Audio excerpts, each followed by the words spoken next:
Welcome to the COVID Cup, the Irish NFL show presented by Matchbook Betting Exchange Trust Gaming. Colin Cronin, Brian O'Leary, hashtag where's Brian? Brian's in the bye week. Mark Cockerell, boys, happy Saturday. This is pre-recorded, going out on Saturday, looking at the slate of games on week 15 Sunday, which as of 9:38 p.m. on Friday, Colin, is in a precarious situation. Well, I think probably the changes that are likely to happen, and I do caveat that, have been made. The teams with the outbreaks, and I think what it was you were continuing to see players test positive. So it's probably at this point that we have seen the changes be made. One of the games moved from tomorrow night, and two of the games moved from Sunday. If you're living in the States in some ways, it means that you now have football Saturday, Sunday, Monday, Tuesday, Thursday, Saturday, Sunday, Monday. So there's a whole host, I think 8 of the next 10 days likely have football. And whilst obviously this is massively disruptive and has an impact, and for certain teams, if you don't have an outbreak, it must be frustrating in some ways, but equally nobody was going to get paid. But one of the interesting things is this is very likely might be the last we see of this. And I say that because of a couple of tweets that have gone out literally about 15 minutes before we started recording this. So Mike Florio tweeted out to say, one reason the league agreed to postpone the 3 games, the union has agreed to work on further protocol modifications that will make it easier for teams with COVID issues to field sufficient players. That's an interesting one. And that's not just Florio saying it, because Charles Robinson also tweeted to say there was a growing backlash from players in the midst of all this, particularly in the face of advanced protocols being resumed this weekend. A swathe of players voiced that they would like all COVID protocols and testing dropped permanently. Goes on to say, neither the NFL nor the union appears to be on board with the total removal of COVID testing protocols, but the push by players will likely lead into the adjustment of the future testing regimen for vaccinated players and lead to less testing and fewer protocols. So I would say basically, if you don't test, you don't know, and games are very likely to go ahead. We've already seen some changes made in relation to asymptomatic players. The league, Roger Goodell wants 256. It's more this year now, right? He wants it all played. Billionaires want to make it happen. Billionaires get what they want. We're getting some disruption this weekend. The rest of the league will very likely proceed as planned. I don't think it will. Personally, I think vaccinated players will spread COVID. Some of those players will have symptoms.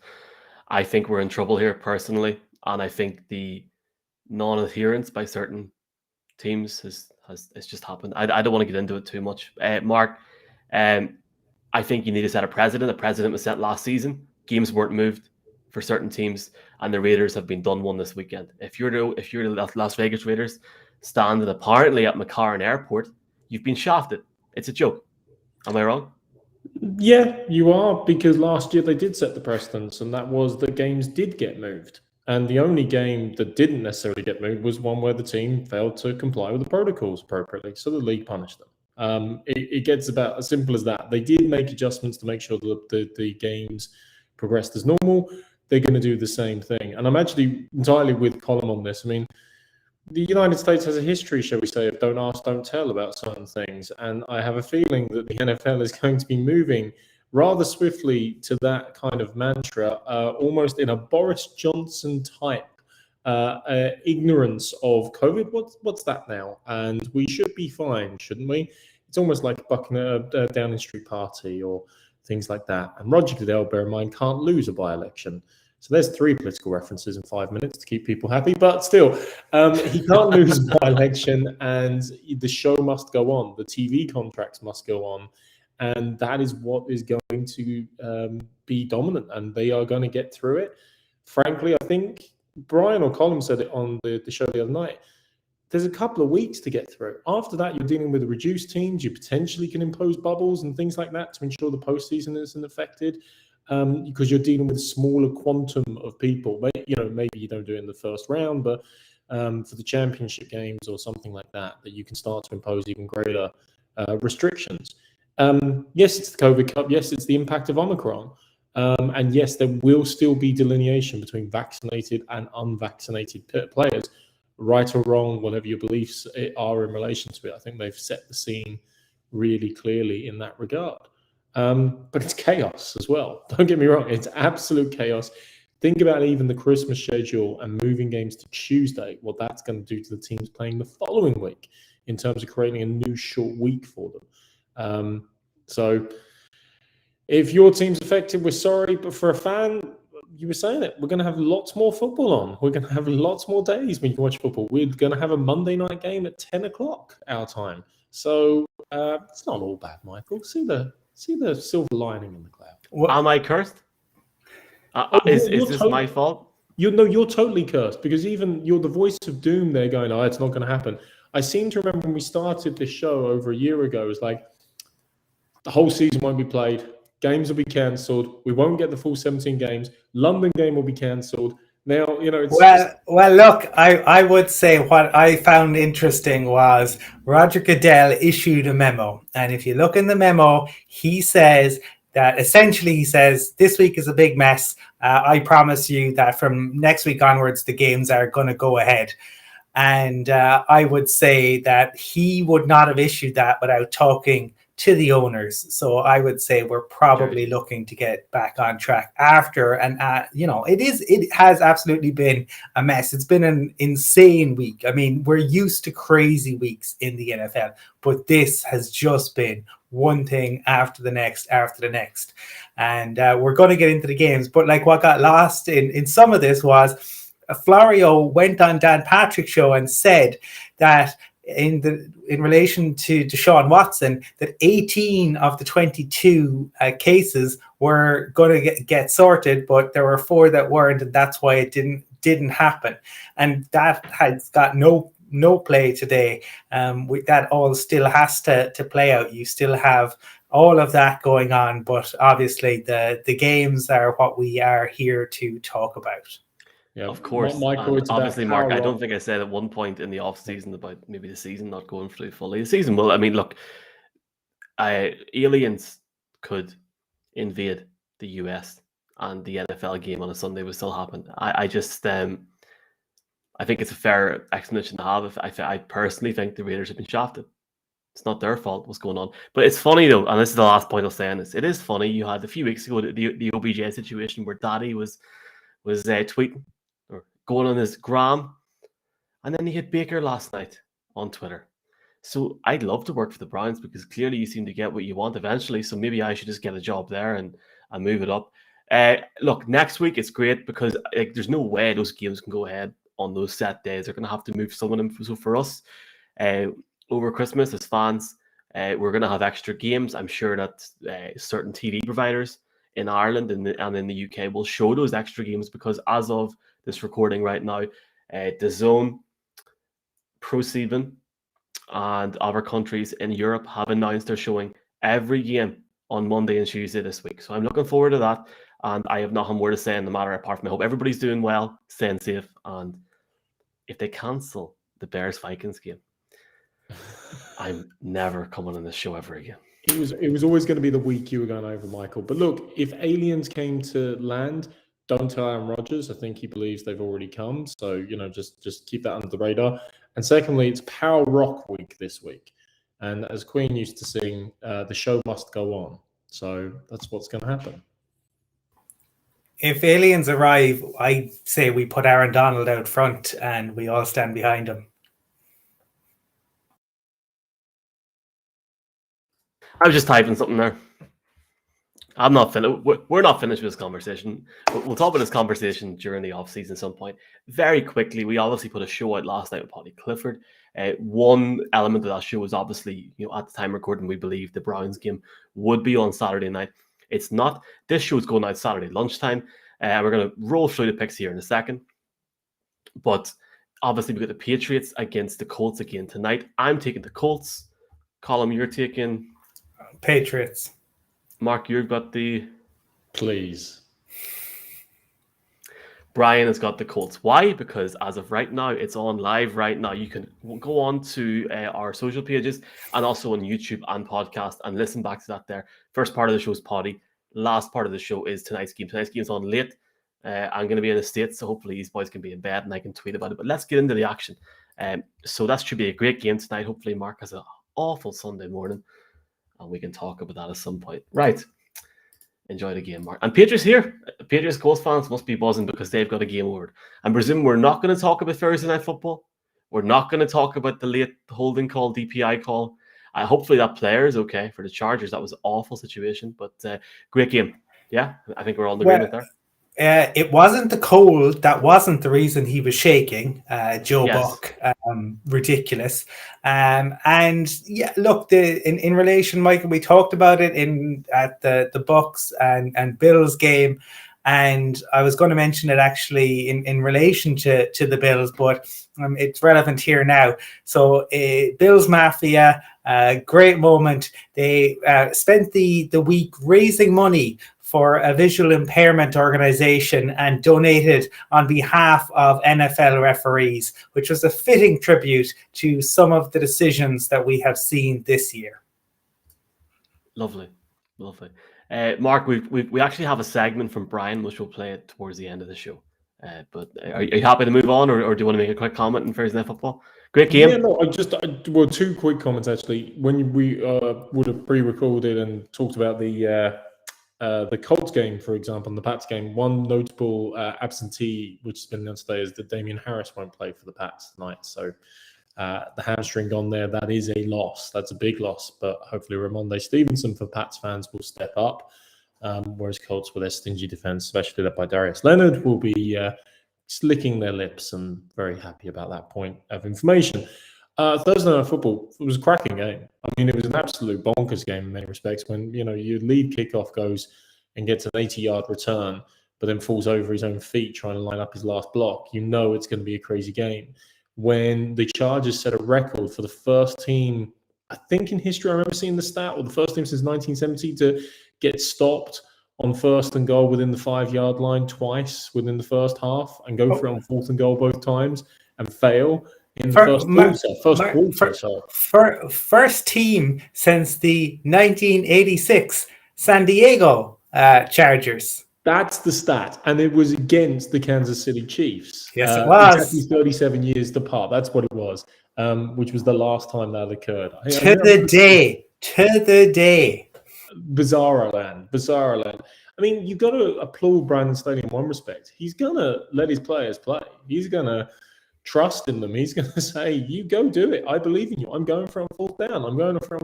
But there is a little part where it's like, yeah, Brandon, some points might be nice here as well.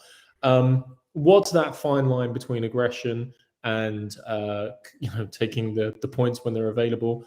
I still feel he leans a bit too far on the aggressive side. But my God, did they put it up? Obviously, I picked the Chargers last night. I thought they had enough to do it. They did perform extremely well at times, but just made critical mistakes at the wrong point in time. And let's face it, that last overtime drive, you of course expected that we hear the usual chants of, Justin Herbert didn't get a chance to reply. It's like, it's overtime, guys. There's got to be some rule. It's got to end at some point. Remarkable how Chiefs fans aren't bringing up the AFC Championship game from a couple of years ago when they're on the right side of that coin flip. Just a strange occurrence that. And Travis Kelce's final touchdown was a bit laboured, but managed to weave in and out of charges and seal the game. Good game, great game for neutral. Both teams will be entertaining the playoffs. And let's see how interesting it'll be if the Chargers met up against the Chiefs yet again in the playoffs. I don't think they'd be frightened of that matchup. So interesting times abound. I think though, Mark, that both teams should get one possession and then go to sudden death. Especially like you've got Patrick Mahomes against Justin Herbert. Watching that as the divisional foe, that's going to be quite something for the next decade. It's going to take a lot more than a day two project or a journeyman to go up against those two. But a brilliant game. I just think both should have the opportunity. But for Kelsey, 191 yards, you cannot allow, like if you don't stop Kelsey, he'll do all sorts to you. And he was fantastic. Can I just say, Michael, Kelsey, I think, was 191 yards. Hill was 140. And then Pringle was 22. It's still through those two so strongly. They did, they rushed for about 90 odd yards against the Chargers, about 4.3 lick. It wasn't earth shattering. Mahomes was still the top rusher for them, for example. So it is still the trifecta that will dictate whether or not that offense is effective or not. Actually, random trivia question, boys, because I only saw it during the week. Which quarterback matchup is the most common quarterback matchup in the history of the NFL? Which two quarterbacks faced off the most against each other? Brady Manning. Nope. 16 times, but not the most. It would be an interdivisional Favre against someone. Exactly. I'll put you out of your misery, but I believe this is accurate. I definitely saw it during Matt Ryan and Drew Brees. And you kind of go, oh, yeah, that makes sense. But it's not exactly a lauded matchup that we would go, oh, yeah, remember that storied matchup between those two guys. Strange. But anyway, useless information on Saturday night, Michael. Of course, look, and I enjoyed the game. I actually enjoyed watching the Chargers. I actually felt that first drive. It was awful what happened in that. I think that really took the steam out of it, and you could see they were really. I was sitting in my house going, "Oh my god!" when I watched it. They weren't that far off. They messed it up themselves. I liked them going for the first time, going for it in fourth down, and very, very, very quickly it went to overtime. My Sky Q box said it ends at 4:08 a.m. It's 4:04 a.m. and I'm like, the Chiefs have the ball, and I'm like, oh. So yes, it is what it is. So basically, massive disclaimer ahead of all these games. We're going to roll through a few ones very quickly here. Big disclaimer this weekend. We don't know what's going to happen with COVID. It's getting to the point now where we're literally sitting here talking. Andy Dalton has just been placed on the COVID reserve list. Will I get to a game this weekend? I have a flight at 11 a.m. on Saturday morning. And this is a disaster. I might have to end up going to the Cowboys against the Giants. And I don't want to do that. Let's get straight into it. The Panthers are 5-8 going to the Bills 7-6. Calling the Bills 7-6. Woof, it's getting close to 0.500. What's your thoughts on this game? Who's going to win? Yeah, the Bills, I think, have lost 3 of the last 4, and obviously got off to a really bad start last week, only to come back. But a lot of that was on Josh Allen and the Josh Allen show, putting the team on his back in terms of the top rusher, in terms of throwing the ball. It was all on Josh Allen. He left the stadium in a boot, though apparently he was a full participant in training today. That's Friday. So he is good to go and he will start. So at least for the Bills, they have their QB situation sorted. The Panthers have real problems on the offensive side of the ball. You lose CMC. And we talked about it on Monday. I call it QB hokey cokey, because in, out, and shake it all about. Cam is yet to win a game as a starter. They put PJ Walker in. Sam Darnold, I believe, is potentially activated, but Cam is the starter apparently for this one. Had to be pulled from the last 2 games. And remember that, the last time out, it was against the Falcons, not exactly noted for their defensive prowess, shall we say, whereas this Bills team is. So that would be the big concern. What should be really good is Gilmore versus Diggs. That should be fascinating to watch, as long as Allen actually is fit, because the Panthers are very good against the pass. And in fairness to their defense, it's definitely not on their defense that their season has been so disappointing. It is on the offense, but Matt Rule's decision making has been suspect. I would say now it has been an unusual season, but I think the people are beginning to ask the question: is Matt Rule a hindrance in Carolina? And he needs to, definitively show that he isn't over the course of the back end of the season. I just don't think they're going to have enough. I think the Bills have got to get back on track, and I think that defense will not allow the Panthers score enough points. So for me, the Bills are going to win this one, and they will then go to 8-6. Bry is going with Buffalo. Let's go, Buffalo. Who you got, Mark? Well, it's pretty simple, Mike. I mean, the Panthers started 3-0, so just think of that. They're on a 2-8 run at the moment, and Colin talks about the hokey cokey. There's nothing more hokey cokey than their offensive line at the moment. They've had 9 different combinations during the season, and it really is a case of in, out, shake it all about, or get shaken all about, is what's ultimately happening to them. Matt Rule, I hear what Colin's saying. I mean, it's been a grind for them. Now, not as much of a grind as Urban Meyer had at time to time, but it was still he's another college coach struggling in the migration into the NFL. The Bills, of course, aren't on a great run themselves, only winning 2 of their last 6. But this is definitely a get-right game for them and a great opportunity to bounce back from a disappointing last couple of weeks and get right for a massive AFC East showdown the following week against the Patriots. So I'm on the Bills as well. We have got a full house. Without even going into proper analysis for this game, the Bills cannot go 7-7. A team that was one step away last year from the big time cannot go 7-7 with the talent they have on that team. I did like that as well. Highmark Stadium, home game for the Bills. Bills have to win this game. Have to win it. I think they win it comfortably. I'll take them. I'll take them on the handicap. They're like minus 9.5. I'll take them every day of the week on that. Presented by Matchbook Betting Exchange. One caveat that I have just seen pop up is that Deion Dawkins is out with COVID-19. That's a big loss against a Panthers pass rush that started the season really well, has really cooled down, and I don't know if they got to Matt Ryan at all last week. I don't know if they did, and Matt Ryan has taken a lot of sacks this year, so you'd have to worry.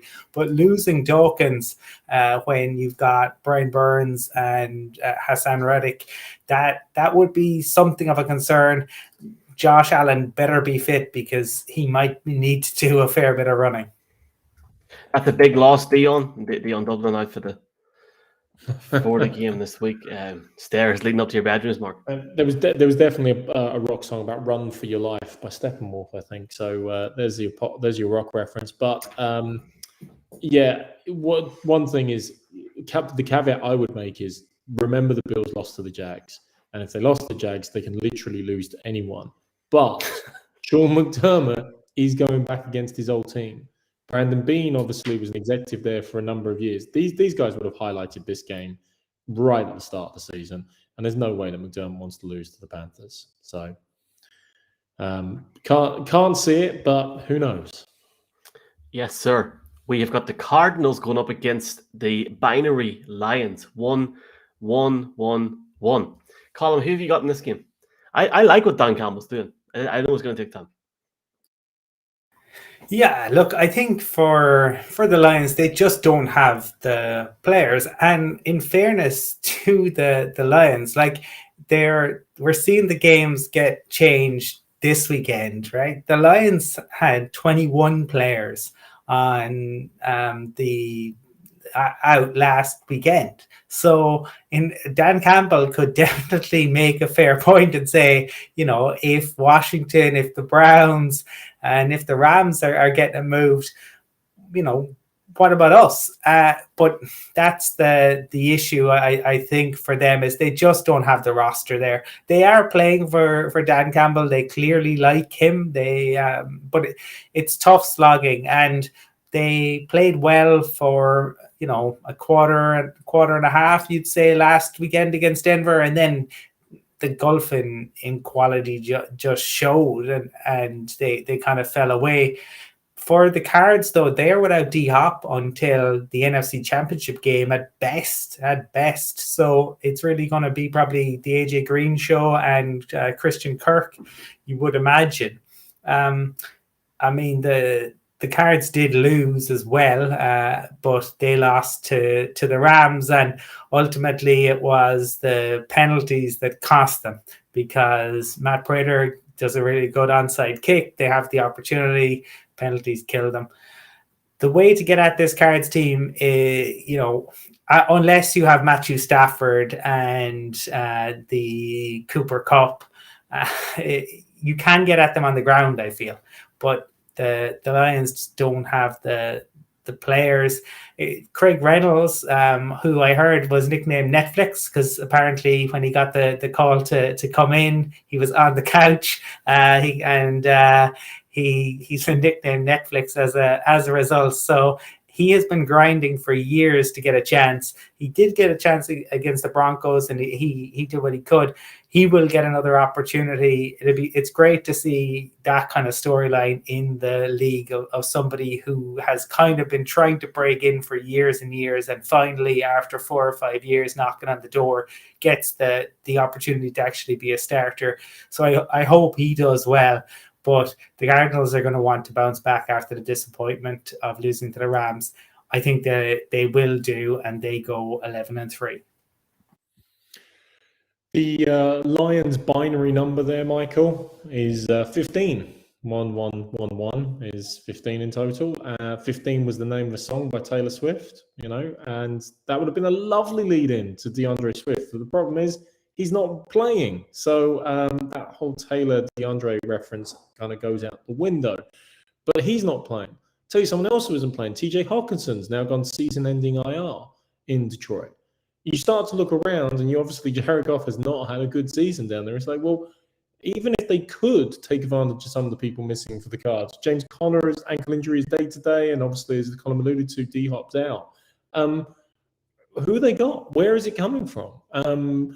They don't have the players. They've got issues with COVID. Dan Campbell, unlike some fired coaches from the NFL, might have a legitimate claim to say to his coaching staff, there's a better coaching staff at Bowling Green. But he's actually got too much class and respect for the game and for his team to turn around and say something like that. The Lions can only hope for the future. They aren't a good football team this year. But the dude abides. Cards will win this game. I like what Dan Campbell's doing with the Lions. It's going to take time. They're not good, but I like his coaching style. He needs to be given as much time as possible, maybe 2 or 3 years, because that team's going nowhere. That franchise is going nowhere unless they have some sort of stability. Let's see what happens. Brian's going with the Cards. Mark's going with the Cards. And I'm going to go with a guy that got 383 yards on the day and still lost last week, Kyler Murray. I don't want to sit here and say they haven't a hope in hell, but they haven't. I'm really sorry. They're not going to win this game. So I'm going to move on and talk about, enjoy the game. We're going to move on and talk about the Texans and the Jaguars, right? Fun fact. Oh, God damn it. Right here. I paid nearly £300 Queen's British sterling to watch this game at Wembley 2 or 3 years ago. And I say this every time. I think he seems to play twice a year, not in the playoffs anyway. And it still beggars belief to me that this is a game in the NFL. 2-11. Somebody has to win, Colin. Why can't it be the Texans? Your favorite team? Why can't it? Because the feel-good factor around Jacksonville is palpable. You could sense it in Dublin today.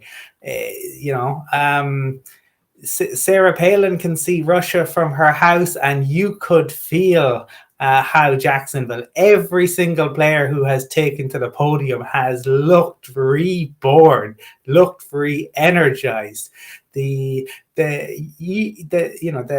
the interim HC has come in and he said all the right things in the press conference. It was like the antithesis of Urban Meyer. He named Robinson. He said he's our starting running back and we will play him as such. He avoided kind of any getting into the controversy other than explaining exactly what had happened.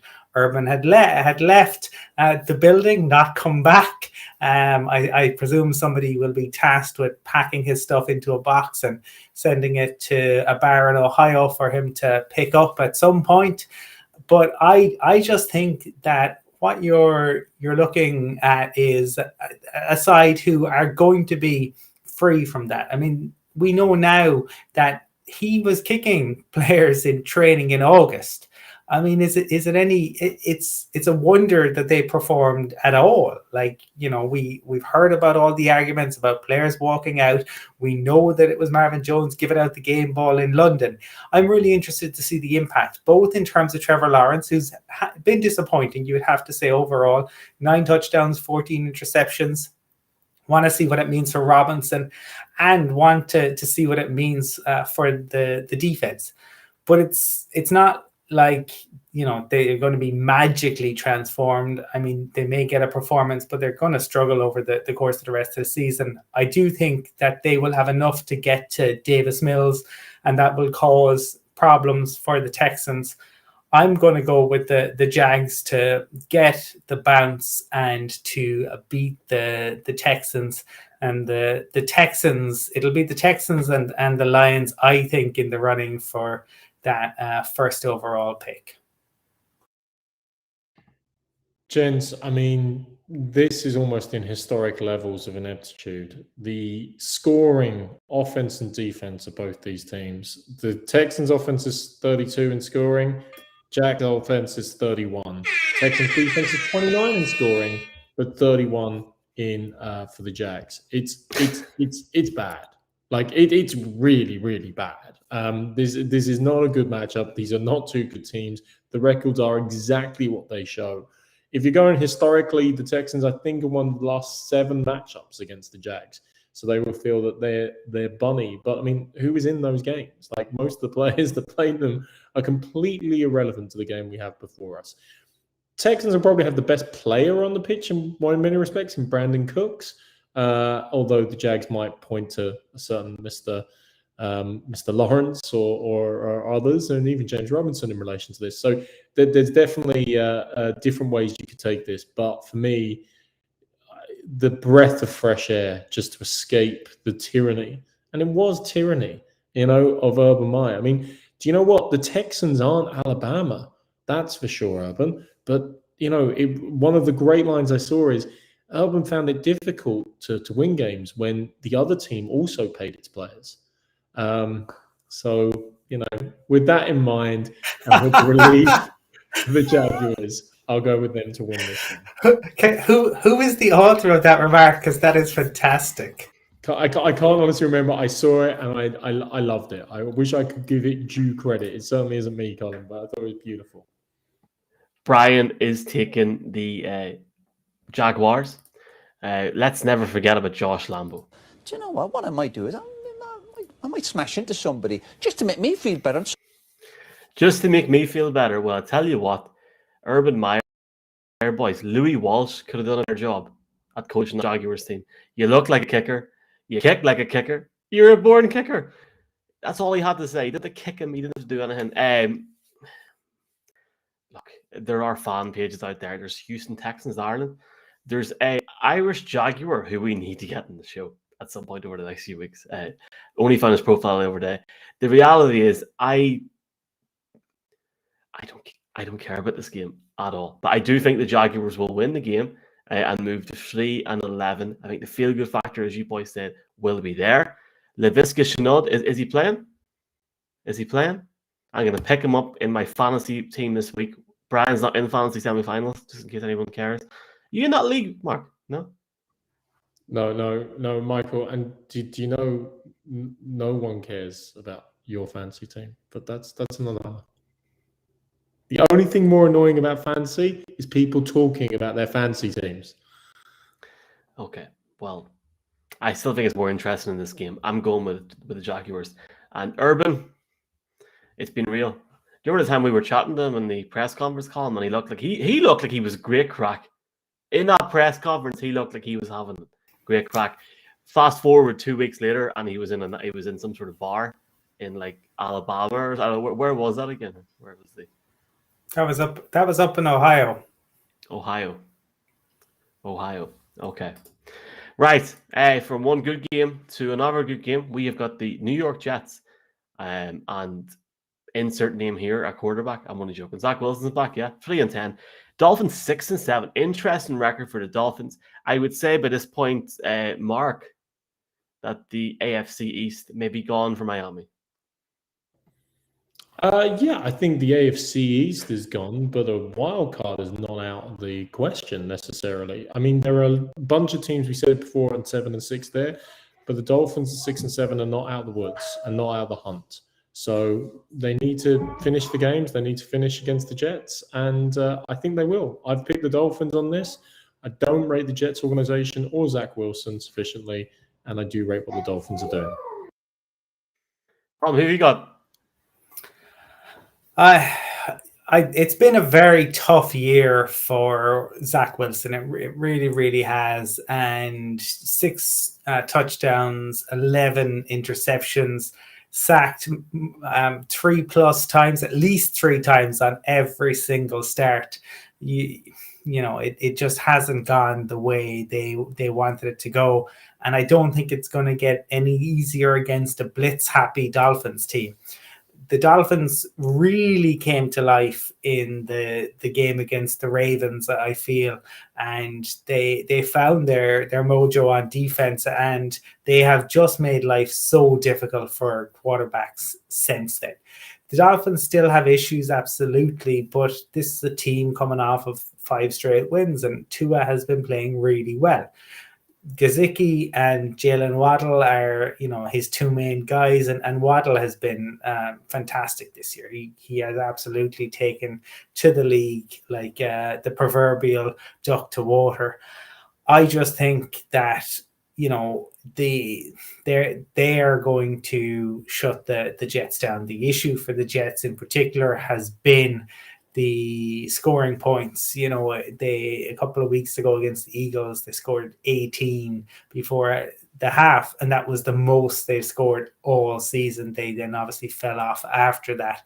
So they might get some pressure up the middle, put a bit of pressure on Tua. I think the Dolphins will probably be pleased in ways if that were to happen, because this is all about seeing what Tua actually has. But I think the Dolphins are going to go to 500 after this game, which, given where they were, that is quite, I think, the place for them to be. That was good timing getting Mark to give us a pick. I'm sure Mark will be back very soon. Hope you're well, Mark. Keep her lit, as we say up here in Tyrone. Jets this week, good news for fans in the UK and Ireland. The Jets have committed to the market internationally. I think the Dolphins have as well, haven't they? Or they've went Spain. I'm not sure if the Dolphins done the UK or not. I'll come back to you on that, but they went with Spain and Brazil. Apparently, there's like no Dolphins fans in Brazil, so I'm really intrigued to see what's going on there.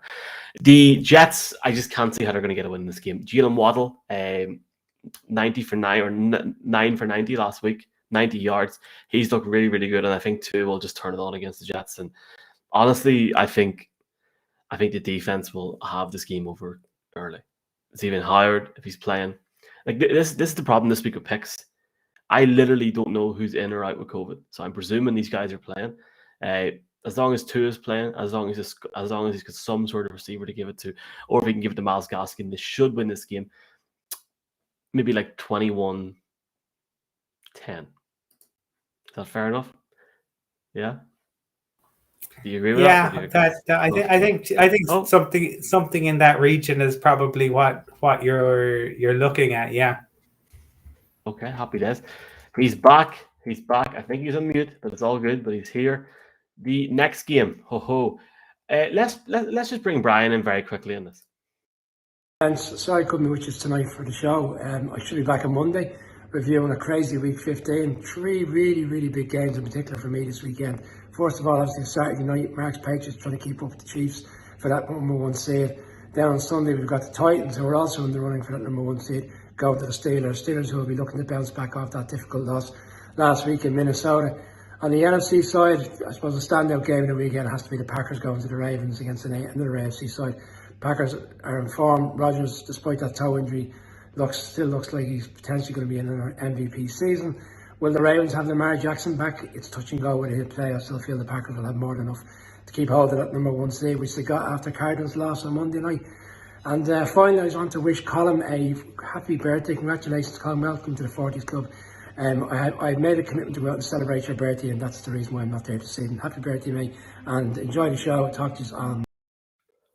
I genuinely thought he was going to pick this game. I swear to God. I thought, right, we'll put him on now. We'll get his pick on. And no, he didn't. He wished you a happy birthday and said, happy birthday, Colin. Thanks. And I hope Brian is enjoying celebrating my birthday. Mark, are you with us? Okay. I think this... You're probably too young for 2001, A Space Odyssey, Michael, but it feels very like Hal has taken over Mark's computer. The only Hal that I know is Hal from Malcolm in the Middle. Let's go through this. Great show. Now, Brian is picking the Cowboys. Ooh, like I thought he hated the Cowboys. Here he is. He's back. Colin, go for it. Who's going to win this game? I'm sure it won't take you too long to get through this game. I think can get why Brian is picking the Cowboys. I think everyone is waiting to see who exactly is going to be playing quarterback for the Giants. I think the fact that there's any talk of it being Daniel Jones is crazy. He has structural damage, and I saw a report saying that like if he was to be hit in a certain way or fall a certain way, you could be looking at paralysis. So the fact that they're even talking about playing him, just what's going on with the Giants from the owner down. It's another one. John Mara, who gave us Joe Judge, gave us the taunting rule, and giving us more of Joe Judge. Thanks, John.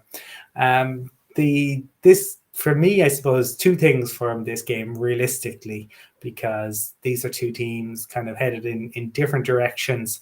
It's the Cowboys defense, which has been so good, and can, back to full strength now. So they're able to use Micah Parsons all over the field. It gives you an extra option. Whoever plays QB for the Giants, it could be a very long afternoon. For the Giants, it's all about seeing if they can get at the Cowboys on the ground. I think that's the best way to go about it. But the other big thing about this is Dak is definitely in something of a slump. The last 4 games, 4 touchdowns, 5 interceptions. The run game is sputtering. So for the Cowboys, it's about trying to get that back on track. I do think they'll have enough, just because the Giants have so many kind of players out, so many questions at QB, and questions. I mean, we know that the general manager is out the door. Will the head coach follow him? I think essentially the Giants can't wait for the end of the season to come. The Cowboys are trying to find some form before the playoffs.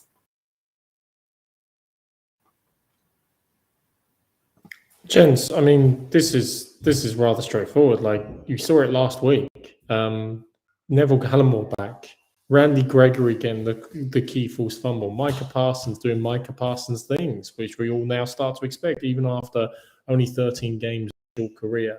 This Cowboy defensive line, now reflecting all the players they wanted to start from the beginning, is going to have lunch, toast, whatever you want to say, dinner, linner. They're going to have the offensive line of the Giants as a snack. They might get a sack or two as an aperitif, maybe a strip sack, maybe a couple of forced fumbles, maybe an interception of 2 of Daniel Jones if he plays and they decide to try and paralyze him, Mike Glennon, or Jake Fromm, who they recently acquired. Let's be clear about this. It does not matter if Daniel Jones, Mike Glennon, or Jake Fromm plays quarterback. It does not matter if Jesus Christ himself rose again and came back and played at quarterback. The New York Giants are not winning this football game. Brian, that's the best reverse curse I can possibly do for you. I'm picking the Cowboys every day. You actually done the Jesus Christ thing. Fair play to you. This is an intriguing game, and because Brian's here, I will put this on. But I have to be frank to you, boys. This game isn't even a matchup. It's not going to play. Oh my! Here, I don't know what's going on tonight. We see some of these videos. Like, I actually can't get them going. It's literally a disaster. I'm really annoyed because I spent time on this, a lot of time on this. This is the only thing I have to say about this game, and here it is. We used to be giants. When did we stop? When did this stop? Around 2012 or so. And by the way, YouTube, we can put that on for 4 seconds without any credit, but it was Dermot Kennedy, an Irishman, so I'm sure he'll be happy for us to use it. They stopped around the early last decade, 2011, 2012. They haven't been here since. Mike Lennon is not a factor in this game in any way whatsoever. And quite frankly, boys, this game should be over by the end of the first quarter if the Cowboys really mean anything this season. It won't be, because Elliott will run for 6 yards and go, and then Pollard. Is Pollard even playing? I don't know what's going on there. But the Cowboys should still win this comfortably. Quite frankly, though, Dak Prescott should be benched at halftime if it is the way I think it's going to go. And I'm sorry for being so negative on the Giants. I don't mind the Giants. They're just crap. And Daniel Jones, I completely agree with you, Colin. There's something not right there at all. And time will tell what's going on. But there was something not right anyway in week 1 of them. So that's a whole different conversation. Let's get into the meaty bones of the week. The Titans 9-4. The Steelers 6-6-1. This is an intriguing game because I'm really intrigued to see some of these picks, Colin. I'll talk about my selection more in a minute, but I think there's a standout team here, a team getting back into form. What's your thoughts ahead of this game this week? Well, I'm really interested to see if Chase Claypool will continue his Jamiroquai impersonations when his team is chasing a game, and he decides to, it's more important to celebrate it, and then he doesn't take any responsibility whatsoever in the post-game press conference. Great stuff, Chase. That's fantastic. Bet Mike Tomlin was delighted, especially following your I Want Music at training. That's a really good way to go about proving the point. Yeah. So despite that, I think that this comes down to which Steelers team is going to show up, because the Titans defense has been very good, and I think it's their defense much more than their offense that's carried them. I think their offense has gotten away with it at times. They got 20 points last week against the Jaguars, where we already knew, things were really bad with Urban. It was a matter that he was going to go at the end of the season, and yet they struggled. And they're missing AJ Brown, they're missing Derrick Henry, but something just feels not quite right on that offense. They give up in spurts. They give up ridiculous amounts of sacks. And if you get to Tannehill early, it's potentially that he gives up 3, 4, or the line gives up 3, 4, 5 sacks. And the Steelers have enough, even without TJ Watt, and we don't know, there's a groin injury there. How fit is he? The Steelers can get to him, and I think that could be one way the Steelers could definitely win it. For the Titans, I'm sure we'll see plenty of Harold Landry getting at Big Ben, and that line certainly hasn't done Ben any favors. But we've begun to see Najee Harris get, he against the Vikings last week, and yes, it was the Vikings run defense, but he did get going. Deontay Johnson had another solid game. And I just think at home with their backs against the wall, that's when this Steelers team, come to life. I think Mike Tomlin will have them up for it. And I think that this Titans team, they're going to the playoffs, but they're capable of losing games they should win. And I think this is one where the Steelers are going to go back above 500. Oh my God. Are you serious? I like. I like, again, I mean, it's the NFL.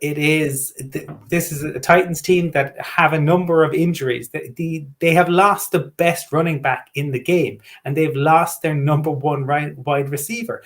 That's tough wherever you're going. And when you're going into Pittsburgh against Mike Tomlin, against the Steelers team that isn't it's obviously not a vintage team. It's not even a particularly, very good Steelers team, but their fans are going to want them to put a performance up. And I think Mike Tomlin can get them up enough to win this game. Yeah. Yeah, I mean, Dermot Kennedy, Mark, is going with the Steelers. Dermot Kennedy's going with the Steelers. Good to hear. Look, I totally understand where Colum's coming from on the Steelers. You look at that Titans team. They've lost 2 of the last 3 games. They scraped by the Saints 23-21 the game before that. I'm thinking like the post-Henry era. They only put 13 points up in the next 2 games and lost them. And then last weekend, yeah, they won, but it was the Jags, so it doesn't really count. And they still only put 20 points up. So they are, I don't want to say dysfunctional. They are not operating at normal standards, not something to be expected when you lose the best running back, or at least the best 1 or 2 running backs, depending if you want to rank someone slightly higher in the NFL. But here's the thing. Robert Spillane's coming back for the Steelers, so this might help, key inside linebacker there. But we give out about the Chargers' run defense all the time. We talk about the Chargers' run defense. We talk about that weakness we were talking about on Thursday night. Who's got the worst run defense in the entire league? The Pittsburgh Steelers. They're giving up 5. One thing we know for absolute certain that the Tennessee Titans are going to do is run the ball. They're going to run more than they pass. They're going to run. And yes, if they over-index towards that, get Tannehill out on bootlegs, get Tannehill out on play action, and it's a good formula for success. The Titans, as we talk about, are still very much in the box seat and in the running for the first overall seed. I get what Colin was saying. I get the passion of Mike Tomlin and his great coaching ability. But something is not right in the state of Ohio. And I reckon the Tennessee Titans will run some more. And they will use that run game to dominate the Pittsburgh Steelers line. And they'll win the game. Ooh, the thing is, the Titans, all fair play, the Titans have struggled in recent weeks, but there have been many teams in this league that have struggled, and we have called them out. For example, the offensive struggles of the Chiefs in the last couple of months, and they've got it going again. But I called them out something serious. I think this is a 17-game season with playoffs afterwards, and hopefully for teams the Super Bowl. They're 9-4. They shut the Jaguars out last week, albeit it could be like a training session game, but they still done it. And they've got injuries, and they've been inconsistent. They were inconsistent when they went. Well, they were very inconsistent in that game against Indianapolis, regardless of the result. They kept getting forward and getting back. Tannehill needs to find a way to make this work against the Steelers, but not just in the pass game. He needs to get Hillman and Foreman in this game in the run. If he can get that going, he's not going to have a problem. I think Westbrook Ikine will have a good game at wide receiver, and the Titans defense will show up against the Steelers. I have the Titans winning this game and moving to 10-4, and I actually think they're going to make a run of the AFC in the last few weeks this season. For me, I really do, Michael. And look, one thing I know Colin called out quite rightly, Harold Landry in the season he's on. TJ Watt of the Steelers on 16 sacks, NFL leading. Could Michael Strahan's 22.5 sack record be under threat, especially by TJ there? See, could TJ finish the season? What's that? Hopefully he will. Hopefully TJ will actually finish the season. And for fans who remember, that's not really 22.5. It's 21.5. And then Brett Favre decided to give himself up for a bear hug. So, sorry, Brian. Fake record, fake news for Lions fans there. We've got 4 games to go. We're going to look at another game now. The Bengals going up against the Broncos in Mile High. Really intriguing game because both teams are in 7-6. And then teams, well, for example, the Broncos column have got a few run-in games against the AFC West. The Bengals are the same in their division. Intriguing game. Should be, hopefully, for neutrals, a good offensive game for both teams. Well, I think it'll be a battle, certainly in terms of the Bengals offense against the Broncos defense, because Burrow was fantastic last weekend. I thought coming back, I think, Mark, we discussed it on Monday, and you pointed out he had a couple of quarters where he wasn't so good, but when it came crunch time, he is money. He puts it where he needs to put it, and it's not just the Joe Burrow, Jamar Chase show anymore. T. Higgins has the last 3 games over 100 yards, going up against a Broncos secondary that has been very good overall, particularly in terms of not giving up big plays. The Broncos tend to take away the big plays, make you play underneath. So it'll be interesting to see how Burrow approaches that. The Broncos have at times been susceptible to the run, so we'll see how they do against Mixon. I think, though, for the Broncos, the question really is, can they exploit the weaknesses in the Bengals? Because the Bengals are decent against the run, and the Broncos now have a 1-2 punch. Javonte Williams was carrying a knee injury, but apparently will be good to go. But where this Bengals team have really struggled at times is where you can take advantage of them in the secondary.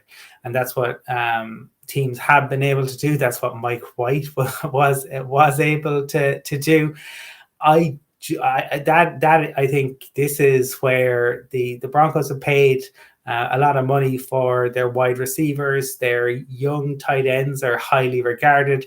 Now it's time for Teddy Bridgewater and that O-line to show what they can do. I did see a stat this week that in terms of pass blocking, the Broncos O-line is ranks bottom of the league, which is surprising given Mike Munchak is there. But I think this is a game where they have to show up, and they will need to give Teddy some time to get the ball to his wide receivers. But watch for Trey Hendrickson.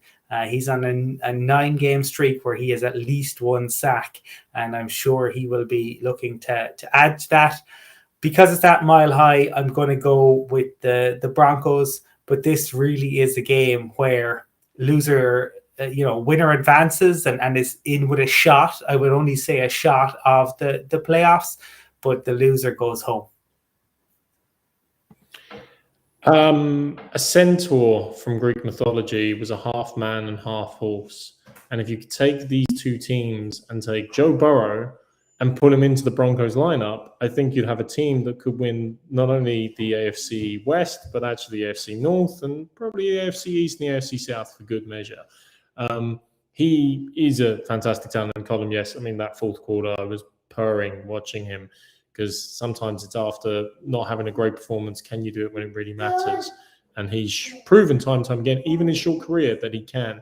Started the season a little rocky, bit worried about his recovery from the injury, but has come back so strong that we're very comfortable with him in terms of his future and how exciting it must be for Bengals fans there. On the flip side, for the Broncos, they're above 500. They've been putting it together.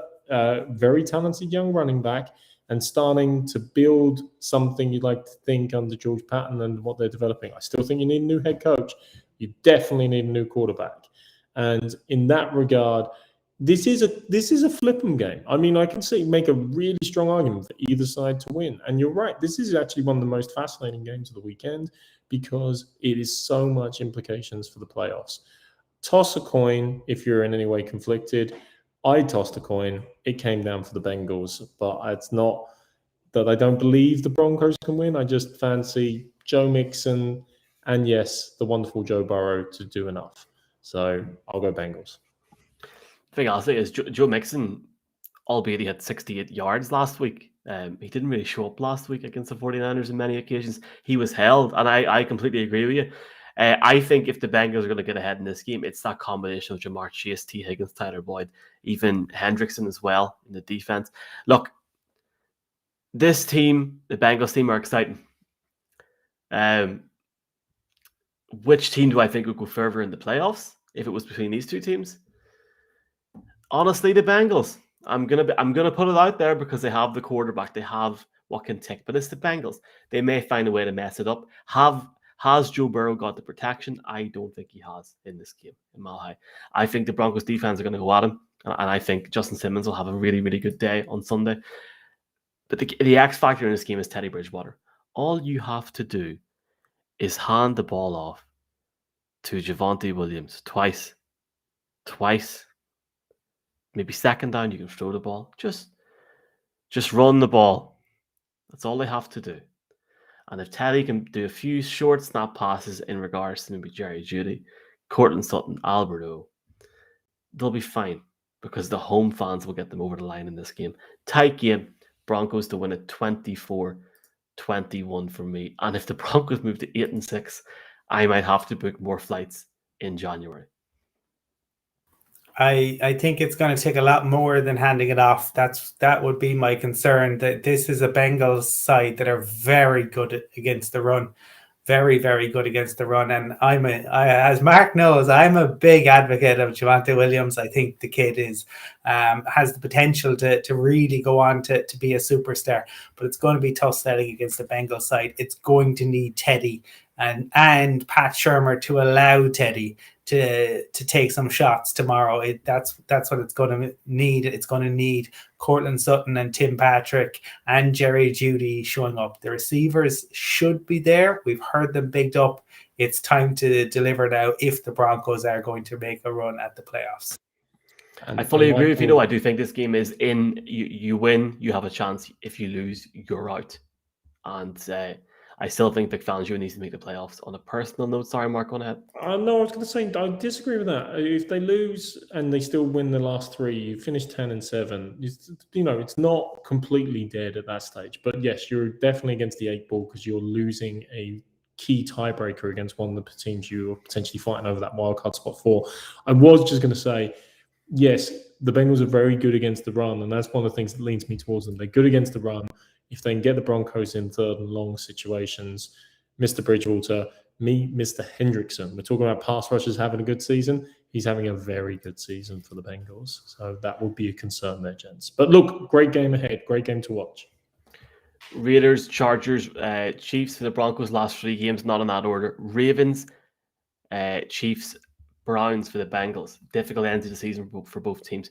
Falcons 6-7, 49ers 7-6. This 49ers team are coming hot at the right time, Colin. Good win. That was a very good win in Cincinnati last week. George Kittle is an absolute certified G. Yes, he is. But I thought we were going to sound the reunion klaxon because obviously it's the Falcons. It's Kyle Shanahan. It's the Super Bowl that they should have won if he had just gone with sticking it up the jumper. But he didn't want to do that, and this is really interesting because the Falcons 6-7, the 49ers 7-6, and you'd have to say the Falcons they're interesting, and in I think both of these teams in terms of their defense, similar to what we're seeing kind of around the league, right? They this movement towards being prepared to give up some of the shorter stuff, but not allowing the big plays against you. And but the Falcons definitely have struggled a bit more on that. Kittle has back-to-back 150-yard games, and I saw somebody, Jimmy G had over 300 yards last week. It's like 150 of them were to Kittle. Like the one guy, it was 50% of them, and Kittle is just spectacular. Like some of those balls that he was getting up to get were miles over his head, and he was still going up to get them. And I actually think that's something to keep an eye on because this Falcons defense can be a little bit opportunistic. And if Jimmy is going to throw the ball in the manner that he sometimes does, where he launches it, and like up, that could be that, the Falcons defense could take advantage of that. But I think that for me, I suppose, this again is a 49ers team that does pretty well against the run overall. And for the Falcons, their best player this year has been Cordarrelle Patterson. He really has been fantastic. And I just think that maybe the 49ers will be able to contain him, and you'll have Nick Bosa coming hunting for Matt Ryan. I do think that the Falcons will put up points, and they're a team who, in fairness, it's Arthur Smith's first year in charge, and I think given what is at his disposal, particularly on the defensive side of things, particularly obviously losing Ridley, with mental health issues, he needed to take that time away. But obviously for the team, that's a huge loss, one of your best receivers. I think for the Falcons overall, for his first year, they will be relatively happy. When you're competing, you obviously you'd like to get over the hump and get there. I just think this might be a little bit early for them, particularly in San Francisco, with the Niners rolling and Kittle rolling. I'm going to go with the 49ers to move to 8-6. Dermot Kennedy's going with the 49ers, Mark. As Colin alluded to, Kyle Shanahan welcomes the team he cost a Super Bowl to the land of the other team he cost a Super Bowl, arguably with his play calling. So it's a Kyle Shanahan, mystery matchup of Super Bowl losers. But I'm being very mean to Kyle there. The 49ers are on a bit of a tear. Yeah, they had an unforgivable loss in many respects to the Seahawks. But in the last 5 games, they won 4 of the 5. They've got some of the band back together, Kittle back healthy. The play calling has been much improved. They've given Jimmy, navigable downs. From nearly throwing away the game against the Bengals, which again was another game with critical playoff potential and impact. They did regroup. One of the catches last week from Kittle climbing up the ladder, which deserved Robbie Gould to kick the field goal at the end of regulation, was just immense. It was just a piece of artwork to see. But they didn't let it, disturb them. They missed the field goal attempt, but they still went out, got the necessary touchdown. Great bit of play by Brendan Ayuk. He's there. They have the wonderful Debo Samuel, who has been lightning in a bottle, and that has been the real spark plug for them. And much as I want to big up the Falcons, it's kind of shocking to imagine that they're actually at 6-7. There have been times this season they have been abject in their performances, and yet they're one of 5 teams on 6-7 with a real shot at a wild card, especially if they win this game. Bear in mind, the Niners have this one game advantage. The Rams are going to get one of the wild cards, or the Cards if they fall off a cliff. So that's one setup. 49ers have this game advantage on the other 5 teams. So they want to keep their nose in front, especially when their last 3 games are the Titans, Texans, and Rams. And whilst the Texans don't worry me, going into Week 18, needing a result against the Rams, even if they turn it down a little, isn't where you want to be. So it's critical to win today. I've got the 49ers on this as well. I've got the 49ers, but how do I make this pick interesting? Here we go. Well, now, folks, on the UTV, the Atlanta Falcons, who show up some weeks, they have a guy, Patterson. Have I pronounced that correctly? And run back, I was going to do that, but I can't even do Julian Simmons. We're going to try and get him on the show at some point, Mark. Do you know who Julian is? Yeah, you're a big fan of Julian. I can't even do it. I agree with Colin. I like the way the Falcons are going in. We've seen Arthur Smith in London, and he seems like he knows his stuff. And it would be good to hear from D'Orlando about this. But they are playing good football, scoring 29 points last week against Carolina. Quite frankly, taking Carolina out of the game last week in the run game. This is going to come too soon for them because George Kittle, Debo, Elijah Mitchell, Jimmy G are going to turn it on big time in Santa Clara on Sunday. And I think Nick Bosa has a great day. He hasn't tested positive for COVID, has he? No, as of recording. And I'm just taking the 49ers, boys. I think the 49ers will move to 8-6. And I think this is coming too soon for the Falcons because at the end of the day, the Bucs are going to take that division anyway this weekend. So it's a year too soon for the Falcons. But if they can keep those guys together, maybe have another run at Matt Ryan. I like the combination between Patterson and Davis, but it's too soon. Michael, I do know who Julian is, but if we get him on the show, can I just make an early plea for closed captioning to understand the two of you talking naughty to each other. That would help. Talking naughty, right? Okay. Moving on very quickly. I'm going to this game, depending upon Neff, and also Dublin Airport. Packers 10-3, Ravens 8-5. Looking forward to going to this game. It looks, to be fair, and this is one thing that we're not going to touch too much on. Can't see Lamar Jackson playing in this game. I am very tempted. This is our second last game, by the way, folks. We're going to look at Sunday Night Football, and that's it. Tyler Huntley will probably have to start for Baltimore, Colin. 27-38 attempts last week, 270 yards, a touchdown, 99.7 rating last week. I am the 8th seed in an 8-team league. I am tempted to start Tyler Huntley on Sunday. Am I insane? Well, if it is Huntley, and it looks at this point that it probably will be, because Lamar didn't practice again today and hasn't practiced all week, it's Lamar, so if he's good to go, I think they absolutely will start him. It won't matter that he hasn't practiced. But you would have to say that it definitely is a concern. And we discussed in terms of the tackle that kind of took him out and some of the roughing the passer calls we've seen. Huntley is a decent QB, but he's not Lamar. He doesn't carry the same threat. And one thing you would say is, while he can be accurate, he can throw, he can run, he has a tendency to lose balls in fumbles, and that would be a concern for the Ravens as well. You know, injuries really beginning to take their toll. Losing especially your top two cornerbacks.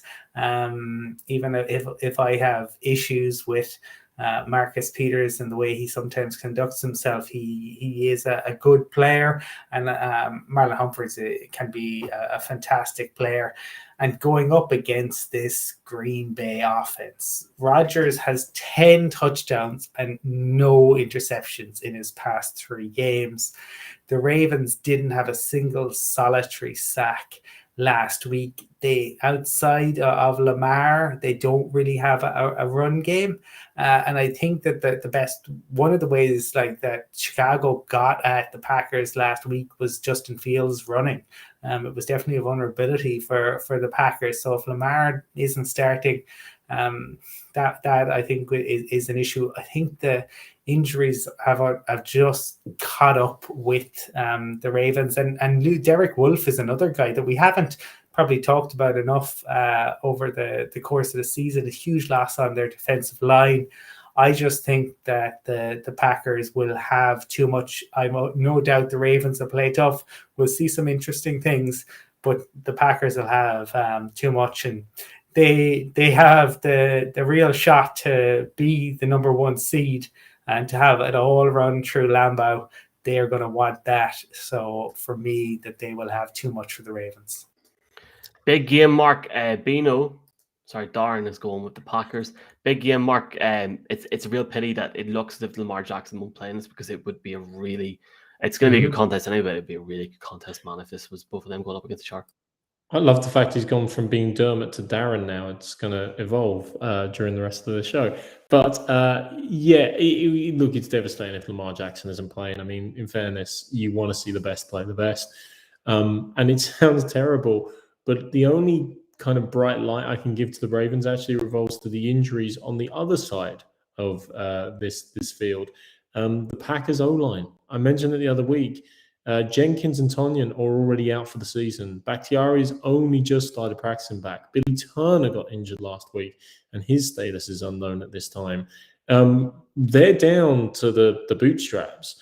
And whilst Aaron Rodgers has all the talent and arm strength in the world, if the line isn't performing and giving you the option of the run game and creating good enough protection for Aaron Rodgers, it becomes very difficult to move the ball in that scenario. Frankly, if I'm the Baltimore Ravens without Lamar Jackson, that is my only hope, that somehow our D-line can get enough pressure on and somehow disrupt the game. Ultimately, with the amount of losses that they have had on the injury side, I see a very, very difficult pathway on this one. I can't see past the Packers. If Lamar plays, it will make it inherently more interesting. Remember back in the day what Colin Kaepernick used to do. And Packers fans will say, yeah, but that was Dom Capers' defense. That was nothing to do with the Green Bay Packers. But a running quarterback having a lot of fun at Lambeau Field, it's been done before. But for me, this is a Green Bay Packers game. They've already had their allocated number of regular season losses under Matt LaFleur. That's all they're allowed to have is 3 in the regular season. So that's been allocated. And there is a small little family connection.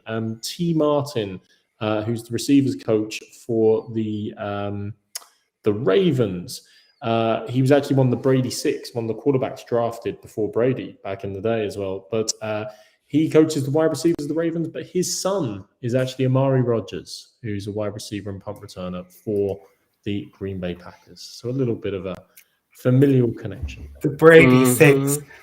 I reckon he has them written down, and he looks at it tucked under his pillow, and he looks at it every night, and just pure rage just flows through him, and he channels that. That's what he goes with. The Brady 6. Amazing. Giovanni Carmazzi went to be a goat farmer, having never taken a snap in the NFL.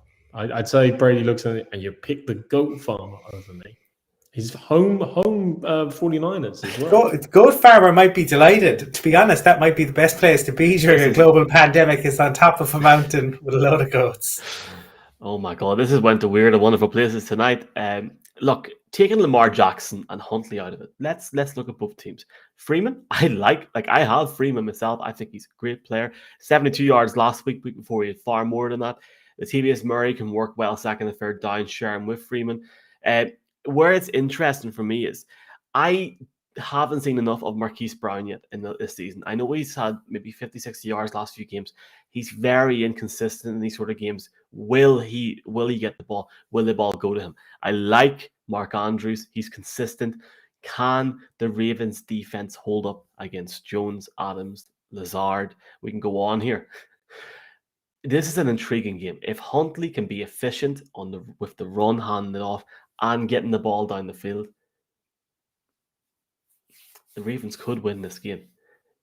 But he won't be. I think it'll be a very close game, but I think towards the third and fourth quarter, the Packers will pull away. And that's why I'm going to take the Green Bay Packers. I'd like to give the Ravens organization a shout out and just thank them for the opportunity on Sunday. I cannot wait to walk in with the Wire theme tune, full blast. Okay, right.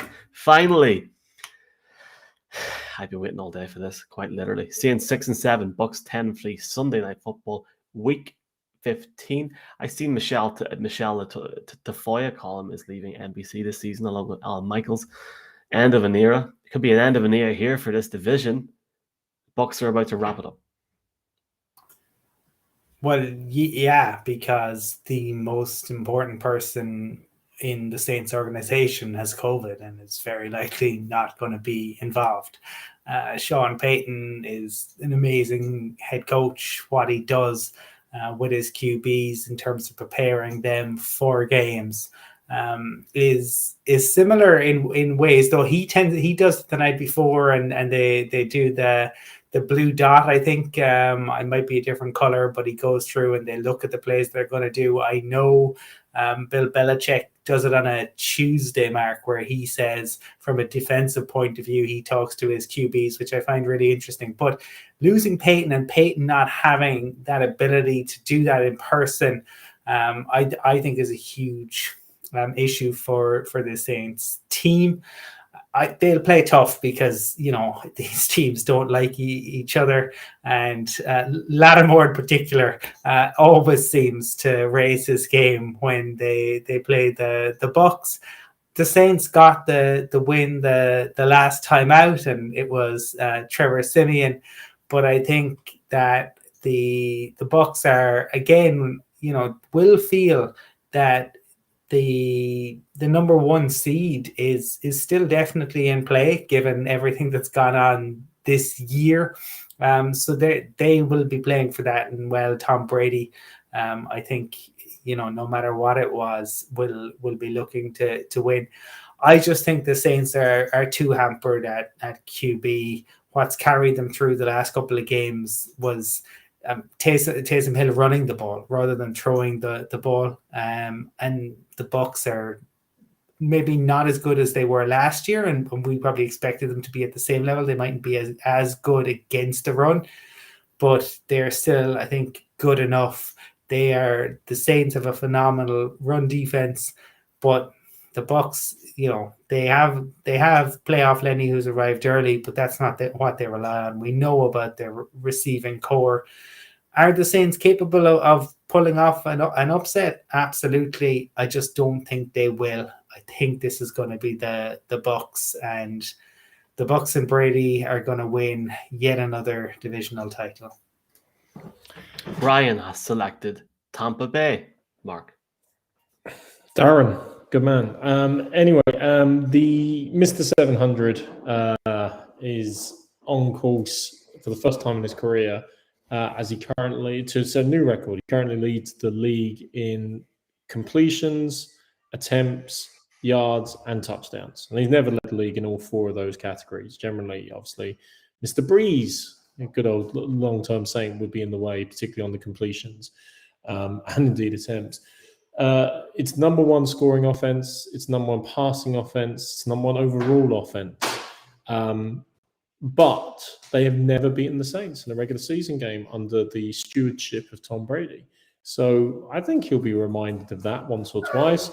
Colin says he's going for the number one seed. Yes, he is, but they've lost 3 divisional conference games already. So unfortunately, the tiebreaker for them is in the hands of the Packers if the two of them win out.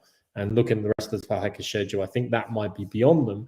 But securing the second seed and at least, a favorable at least 2 home games in that regard over the Cards and others is definitely within their grasp. To me, I thought earlier in the season they should have just beaten the Saints, but they didn't. But this time, this will be the clinching blow. They move to 11-3. They seal the division, and they still keep the foot down, seeing what else they can get in terms of the seeding. The last chocolate that most people leave in the box of celebrations. Do you have celebrations in the ROI, gentlemen? We do Are indeed, they Michael. Are they under $14.50 a box down there, or what's the crack? Anyway, celebrations a lot cheaper, man. Yeah. Back to the non-inflation talk. The last chocolate most people leave now, I think, is Bounty. Staying on that topic, Sean Payton, this would be the Saints' first game in 5,825 days, nearly 16 years and 253 games without either Sean Payton or Drew Brees on the field or on the sidelines for the New Orleans Saints. It is the end of an era in New Orleans. I'm intrigued to see what they're going to do down the stretch, maybe bringing in a different quarterback. They're not going to really. I don't know what they're going to do because Taysom Hill's on a crazy contract, but it's an intriguing situation. Can they move on from Drew Brees in the point where they become a real contender in that division again?